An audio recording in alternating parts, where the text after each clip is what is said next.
দুনিয়া কারে থাকতে দিছে বেটা? সাদ্দাত কই? নমরুদ কই? ফেরাউন কই? কারুন কই? পৃথিবীর জালেমরা কই? সম্পদের লুভিরা কই? দুনিয়াদাররা কই? বলো মিয়া, বলো কই? কেউ টিকছে দুনিয়া? কেউ টিকছে? আমরা কিতাবে পড়ছি ভারতের দিল্লির এক বাদশা ছিল শের শাহ। শের শাহ 40 বছর একটানা যুদ্ধ করছে এই রাজত্বের জন্য, দিল্লির রাজত্বের জন্য। ওনার বয়স যখন 65, তখন উনি দিল্লির বাদশাহী পুরা পাইছে।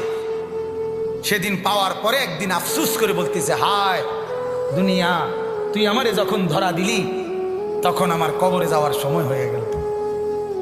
মানে আজ 40 বছর মেহনত কইরা দুনিয়া যখন বাদশাহী নিলাম, তখন আমার কি শুরু হয়ে গেল?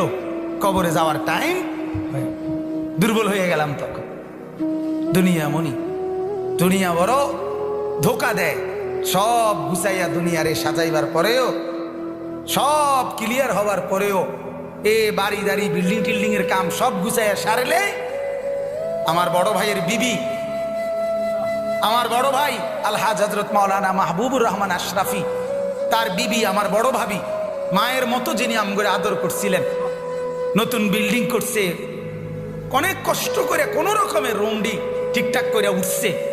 এরপরে আপনার বুধবার দিন নতুন ঘরের বাজার করছে, চাল ডাল তেল সব কিনা, চালগুলো সব ড্রামের মধ্যে পড়ছে, তরকারি ফ্রিজে কুইটা রাখছে।